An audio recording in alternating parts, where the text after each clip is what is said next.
Another day, another vlog. Thank you Lord for this day. Hi there! Welcome back again to my vlog. Oh, kilala kita. Agad mong napansin. Ba't di kape yung iniinom ko, di ba? Anyway, sa umaga, pagkagising ko at pagkatapos ko nga maghilamos, umiinom lang talaga ako ng tubig bago nga ako magkape. Akala nyo siguro, puro kape lang yung iniinom ko? Abay, hindi naman. Nauuna naman yung tubig bago yung kape. Dito nga sa may upuan, nakita ko nga na nakakalat tong mga sabon at mga pambabad dahil nga labada day namin today, eto tinayos ko na muna. Kung itatanong nyo nga ilang beses ba kami naglalaba sa isang linggo, ang sagot po ay isang beses lang naman. Kaya naman diba kapag napapansin nyo naglalaba kami at ako yung nagbabanlaw, napakadami talaga. Pero ang kagandahan naman kasi sa amin, may kanya-kanya kaming toka. Meron naglalaba, meron nagbabanlaw, at meron din naman nagsasampay. Ay rugo, pero nung yakuming gawa kanita, baka yun ako akit mag-vlog. Diyos ko, kapag alyata. Naalala ko nga meron nagtatanong noon kung bakit nga daw hindi kami magkanya-kanya ng laba. Nasa isip-isip ko nga din yon, pero naisip ko din na kung magkakanya-kanya kami, sa kuryente naman kami madadali. Kahit hindi nyo nga pala tinatanong, yung tubig nga pala na ginagamit namin, Jetmatic, kaya naman sigurado malakas sa kuryente kung magkakanya-kanya pa kami ng laba. At alam nyo ba, noong mga araw na to, nang sinut ko nga tong video na to, wala talagang kuryente sa amin, kaya naman tipid-tipid talaga ako sa tubig. Bali, heto lang talaga yung hirap kapag naka-Jetmatic ka, sa kuryente umaasa yung tubig mo. Bali, habang hinihintay nga namin magkakuryente, nanghingi na lang muna kami ng tubig dito sa kapitbahay dahil nga nakanawasan naman sila. Yung tubig na nahingi ko, ginamit ko nga sa paglilinis ng kasangkapan at dito nga sa lababo. Tapos eto, mga bandang alas 9 nga dumating na si mother at may dala na nga siya lulutuin na ulam. Meron nga pala dito mga isda at mga gulay na halo-halo at sigurado igigisa ko lang to at piprituhin lang din yung isda. Dito nga sa amin hindi naman sila masela lalo na sa ulam. Kung sa bagay wala naman din silang choice, kung di nila kakainin to wala silang uulamin.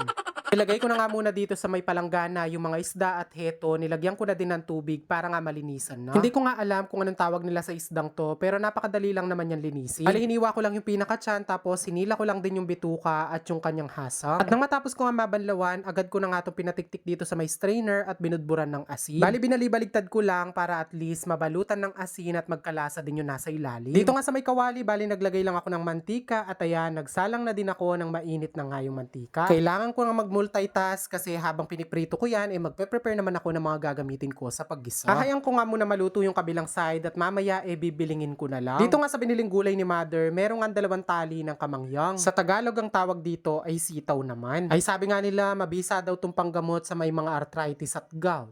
Char.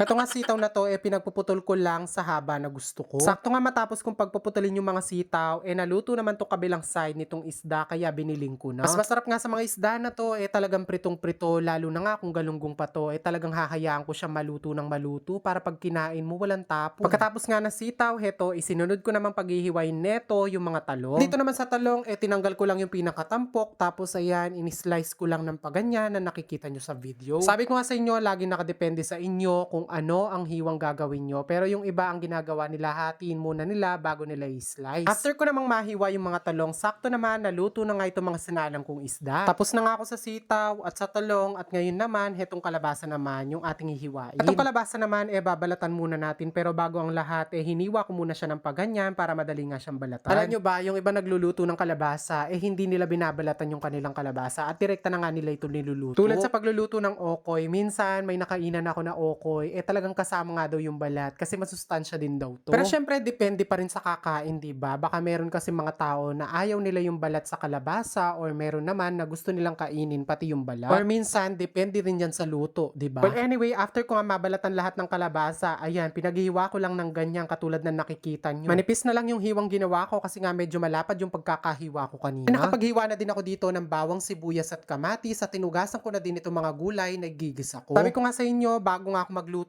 pine-prepare ko na nga lahat. Pati yung paghuhugas, ganyan. Ayoko kasi kapag nagluluto ako, din pa lang ako maghuhugas ng mga kailangan kong hugasan. Doon nga sa ginisa kong bagoong nung nakaraan, meron pa nga natirang bagoong at heto, may konting mantika din kaya yan na lang yung gagamitin natin na panggisa. Mindset ba? Mindset. Para malasang malasa yung gulay natin, di ba?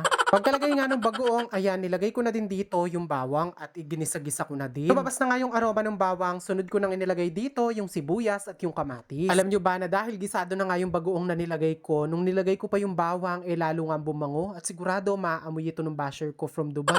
So, syempre pagkalagay nga nung sibuyas at nung kamatis, ayan, iginisa-gisa ko ulit. Syempre para maluto yung ating kamatis. Pag nagigisa ako ng gantong gulay at meron ngang kalabasa, una ko nga itong nilalagay dahil nga medyo matigas to. Favorite ko kasi talaga to. Kaya, Che, anong favorite mo? Yung kalabasa o yung matigas? Charis.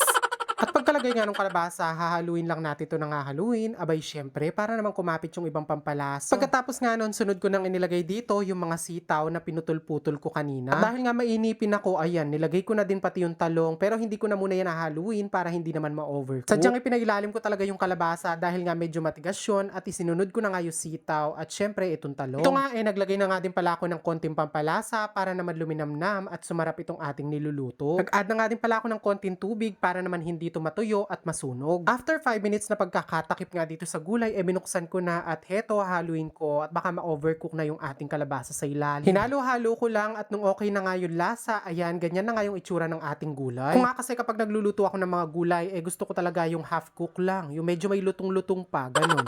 Kung maluto nga, agad na nga din pala ako nagsandok ng kanin at heto, dito ko na lang nga sa plato ko ilalagay yung gulay. Sasabawan ko na nga muna tong kanin ko para mas masarap. Grabe, na-miss ko nga talaga masyado itong gulay na to, lalo na tong kalabasa. Sana siya rin, na-miss ako, no?